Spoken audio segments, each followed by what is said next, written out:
All right. President Trump says leaks and the media are to blame, apparently, for former National Security Advisor Michael Flynn's no longer being part of his administration. The Senate Judiciary Committee is taking a closer look at Flynn's communications with Russia. Joining us now is Democratic Senator Mark Warner from Virginia. He is the vice chairman of the Select Committee on Intelligence. What do you want to know? Chris, what we want to know is what kind of contacts Flynn had with the Russian ambassador. We want to see the transcript. Clearly, what happened was Flynn, who at that point was a private citizen, he, in effect, what appears, was trying to undermine the existing policy of the United States since President Obama had put sanctions in place because of the unprecedented Russian intervention in our elections. This is troubling on a whole host of areas. We've got to look into how the Russians interfered with false information, with selective leaks, with this kind of contact between Trump officials and Russians before the election. We still don't know, what was the extent of the financial remuneration between between Flynn and RT News. Why was Flynn, all buddy-buddy with Vladimir Putin during this meeting in Moscow? And one of the things that is particularly troubling is that we've heard now that Flynn's security clearance has been removed by Defense Intelligence Agency. You do not get your security clearance removed unless this is a very serious item. So the president's comments, about somehow this is leaks' fault is so far off the mark that I frankly don't even think it's credible, some of those comments. Well, what do you make of one of the new facts in this situation was that apparently the FBI says it's not going to prosecute Mike Flynn. Now, without knowing that much about the situation, we do know that the most likely cause for the FBI to prosecute would be lying to them, right? That's the difference between the FBI and regular police. If you lie to the FBI, it's a felony.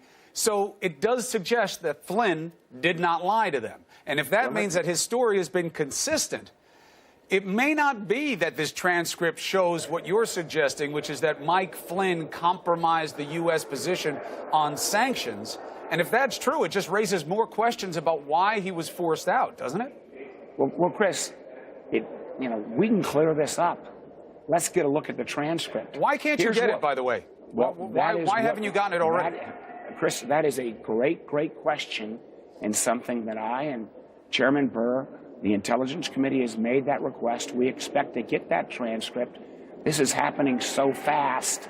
There doesn't seem to be another day that doesn't go by where there's not some, again, outrageous news story. Here's what we know for facts. General Flynn said there was a very innocent conversation. We then know a few days later, General Flynn changes his story, says it wasn't an innocent conversation. What the president knows. We don't know what he told the vice president. It appears that he left the vice president, in effect, hanging out to dry as the vice president put his credibility on the line, vouching for Flynn. We also know as a fact that Flynn has resigned, asked for that resignation by the president because the president has lost faith in Flynn. And then we also know, that the Defense Intelligence Agency has removed General Flynn's security clearance. But why wouldn't they do that if he was out?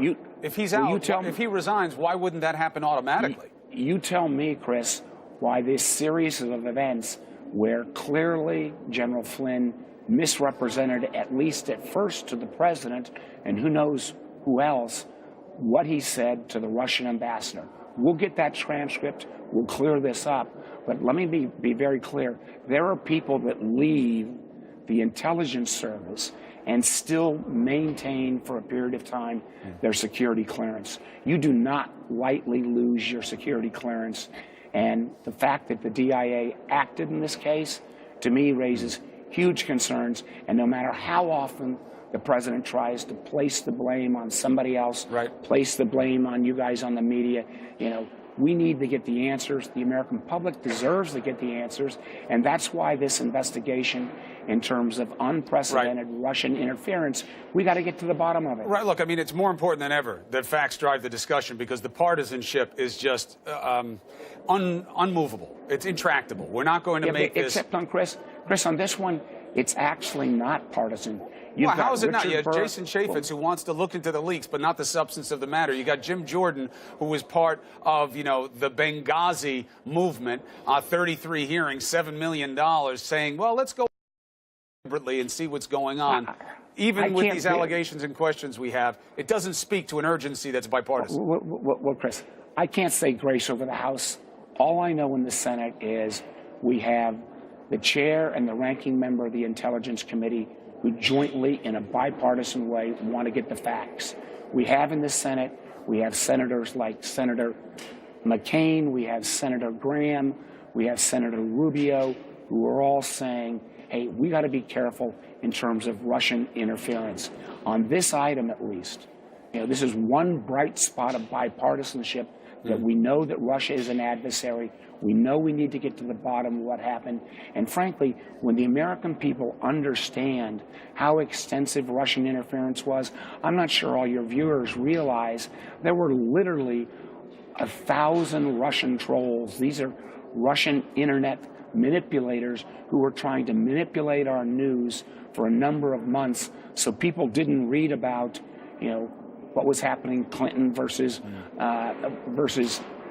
Trump. They were reading fake news that was being propagated by organs like RT News, which is nothing but a propaganda machine of the Russian government. Well, Senator Warren, forgive my skepticism. I hope you're right and it becomes a bipartisan effort. If the president is so worried about leaks, he can declassify those transcripts of the calls with Flynn himself. It's an executive operation. He could do it, and then everybody would know the truth, at least of those calls. But we'll see what happens. Senator Warner, let's get it declassified. That starts with you. Let me know how it goes, and thank you for making the case on New Day. Thank you.